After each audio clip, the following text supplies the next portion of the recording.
Have you ever felt a chill run down your spine? A sudden, inexplicable feeling that you're not alone, even when you're sure you are? What if that feeling wasn't just your imagination? This is a story about a place where the veil between our world and another seems terrifyingly thin, a place where a simple childhood game became a gateway to something ancient and malevolent. It's a story that will make you question the shadows in the corner of your eye and the strange noises you hear in the dead of night. It all started during one of those long, sticky summers when I was about 12 years old. My family had just moved into an old farmhouse on the outskirts of a small, forgotten town. The kind of town where everyone knows everyone, but no one talks about the things that really matter, the things that fester beneath the surface. The house itself was a character in this story.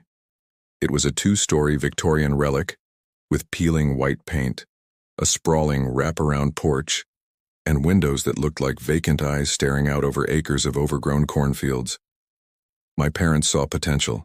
They saw a project, a place to build a life. I saw a place that was already full of lives, long since passed. The previous owner was an old woman named Elspeth, who had lived and died in that house. The neighbors, a tight-lipped elderly couple, would only say that she kept to herself, and that her final years were troubled. They'd glance at our house, then quickly look away as if the very sight of it was a bad omen. My room was on the second floor, overlooking the vast, whispering cornfields. From the very first night, I felt it. A cold spot that seemed to drift around the room, settling in corners, hovering by the closet door. I'd wake up in the middle of the night, heart pounding, with the distinct feeling that someone had been standing over my bed, just watching me sleep. My parents, of course, dismissed it as the new house jitters, the creaks and groans of an old building settling. But I knew it was more than that.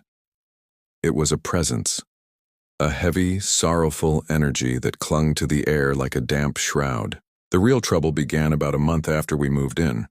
My cousin, Leo, who was a year older and infinitely braver than me, came to stay for a week. He was fascinated by the house's spooky reputation. He'd spend hours exploring the dusty attic and the damp, spider-infested cellar, looking for clues of a haunting. I'd follow him reluctantly, my flashlight beam trembling in my hand. It was Leo who found the game. Tucked away in the back of a dusty wardrobe in the spare bedroom, under a pile of moth-eaten linens, was an old wooden box. It was beautifully carved with intricate patterns of vines and what looked like strange, weeping faces. There was no name on the box, just a simple tarnished brass latch. Inside, nestled on a bed of faded red velvet, was a board unlike any I'd ever seen. It wasn't Monopoly or Clue. The board was circular, made of a dark, polished wood, and marked with a series of cryptic symbols instead of letters or numbers. In the center was a polished obsidian mirror, so dark it seemed to swallow the light. There were also two small, hand-carved wooden figures, one resembling a young girl with a hood, and the other a tall, shadowy figure with no discernible features. The rules were handwritten on a brittle piece of parchment, tucked into the lid. The script was elegant but spidery, difficult to read. The game was called the Echo Game. The objective, as far as we could decipher, was to move your piece from the outer edge of the board to the center mirror without being caught by the shadow. It was a game of hide-and-seek, played on a board. The rules stated it must be played after midnight, by candlelight, and you had to speak a name into the mirror to begin. A name of one who was lost. The parchment read. Leo was ecstatic. To him, this was the ultimate adventure. I was terrified. Everything about that box, from the weeping faces carved into its surface to the cold, dead feel of the obsidian mirror, screamed at me to leave it alone. But the pressure to seem brave in front of my older cousin was immense. So that night, we waited until my parents were asleep. We crept downstairs to the living room, the one room that felt the least oppressive. We lit 3 candles, just as the rules instructed, their flickering light casting long, dancing shadows across the walls. We set up the board on the floor between us. The air grew heavy, thick with anticipation.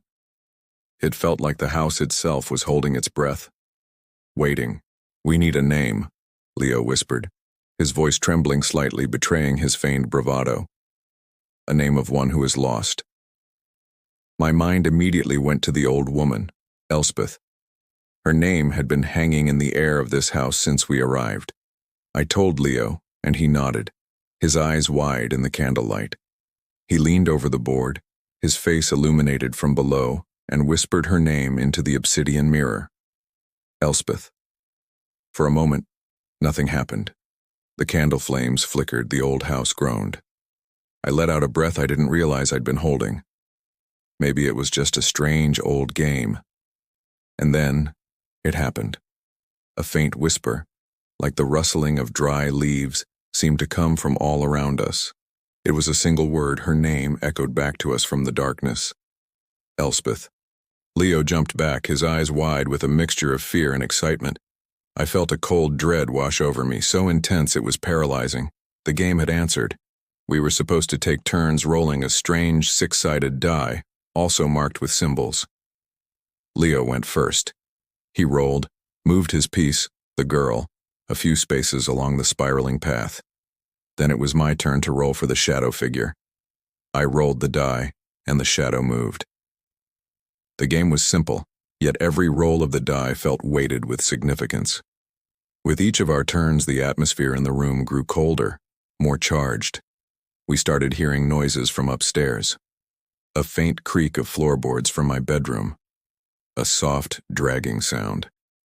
We tried to ignore it, telling ourselves it was just the house, just our imaginations running wild. Leo was getting close to the center. He only needed one more turn to reach the mirror and win. He was giddy, triumphant. "See? Nothing to be afraid of," he said with a nervous laugh. He took the die for his final turn. As his hand reached out, a loud, definitive bang echoed from upstairs directly above us. It sounded like a heavy book being slammed shut. We both froze, staring up at the ceiling. The dragging sound started again, louder this time, slower. Drag, scrape, drag, scrape. It was the sound of something heavy being pulled across the wooden floor. It was coming from my room. Tears were streaming down my face now. "Leo, let's stop," I pleaded, my voice a choked whisper. "Please, let's just put it away." But he was stubborn. He was one turn away from winning. "Don't be a baby," he hissed, his focus locked on the board. "It's just the house." He picked up the die to roll. And in that exact moment, as his fingers touched the die, all three candles extinguished at once. Not flickered out, but snuffed out, as if by an invisible hand, plunging us into absolute darkness. The only light was the faint moonlight filtering through the windows. The dragging sound upstairs stopped.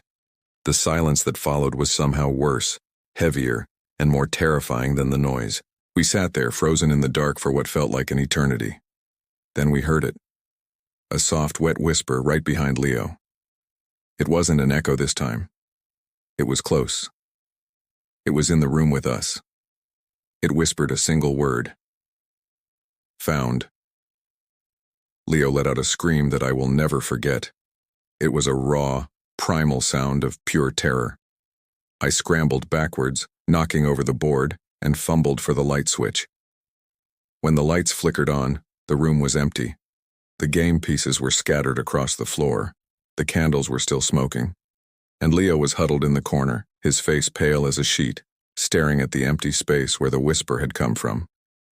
We never spoke of what happened that night. The next morning, Leo's mom came to pick him up early. He wouldn't look at me, wouldn't say a word. He just got in the car and left. I took the box, the board, the pieces, everything, and I buried it deep in the cornfield, as far from the house as I could get. We moved out a year later. My parents could never understand why I became so withdrawn, so afraid of the dark, why I refused to be alone in that house. I never told them the full story. How could I? How do you explain that you played a game and invited something into your home? Something that was still there, waiting. Sometimes, even now, in the dead of night, when the house is quiet, I think I can hear it. A faint, distant whisper carried on the wind. Found. It's a reminder that some doors are never meant to be opened, and some games are never meant to be played.